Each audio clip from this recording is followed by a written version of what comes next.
to go, y'all. Not yet.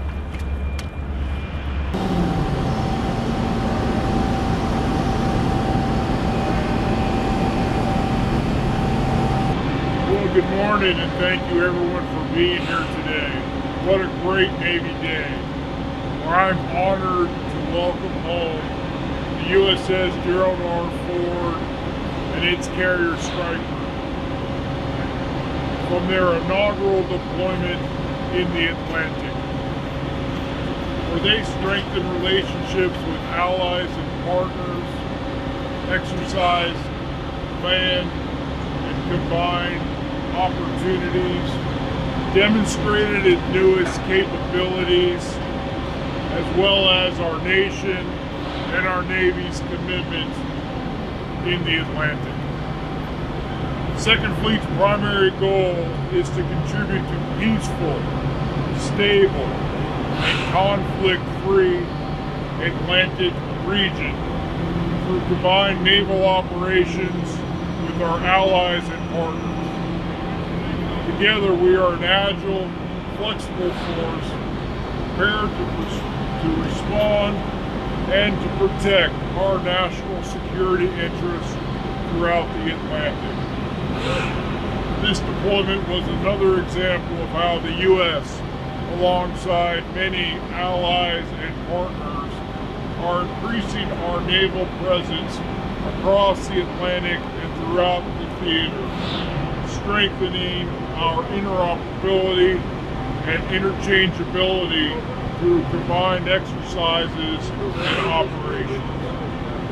On this deployment, we were proud to work with navies from Canada, Denmark, France, Germany, the Netherlands, Spain, and Sweden.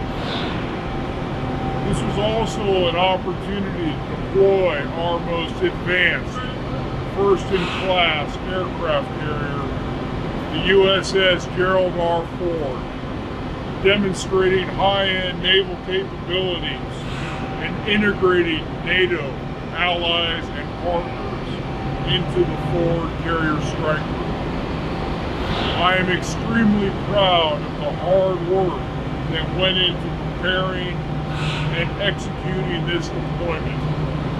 And I'm even more proud of the forward sailors and the strike group team who are leading the charge on this first-in-class, state-of-the-art aircraft carrier. Joining me at the podium this morning are Rear Admiral Craig Huffman, the commander of Carrier Strike Group 12, and Captain Paul Lancelota, the commanding officer of the force. They led their crew and strike group throughout this evolution. Off, I just want to say thank you all for being here with us and for the spectacular weather you brought today.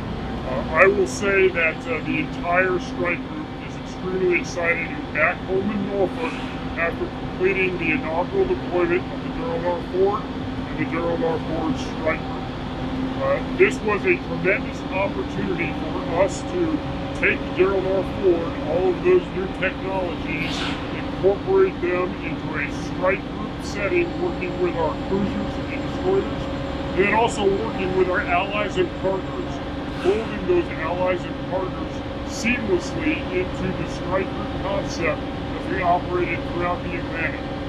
I'll also highlight that it's extremely exciting to complete this deployment during the centennial of the operations of the U.S. Naval aircraft carriers.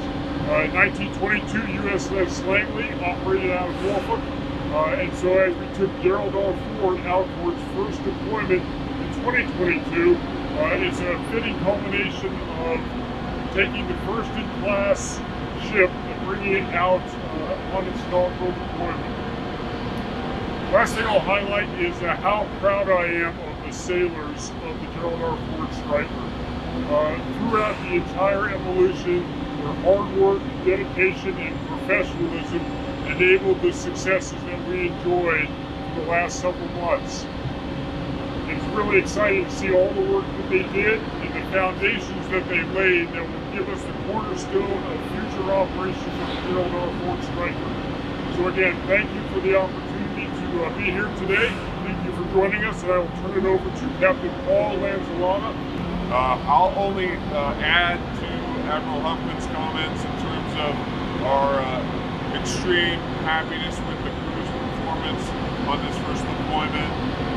How happy our families are to have us back home here right before the rest of the holidays. We've sailed all the way across the Atlantic and back, up and down the eastern seaboard.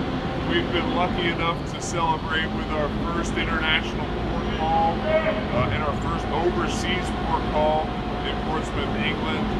All of our sailors are back home safely. We're really happy about that. The carrier Air Wing 8 and Destroyer Squadron 2 helped us in our mission of bringing our allies and partners together, exercising together with NATO. Really just had a fantastic time on the high seas, bringing forth technology to the forefront, showing that these technologies are relevant, that they work pretty darn well, and just allowing us to learn more about how our systems work and how we're going to continue to make them even better for John F. Kennedy, USS Enterprise, and USS Doris Miller once those ships are finally built.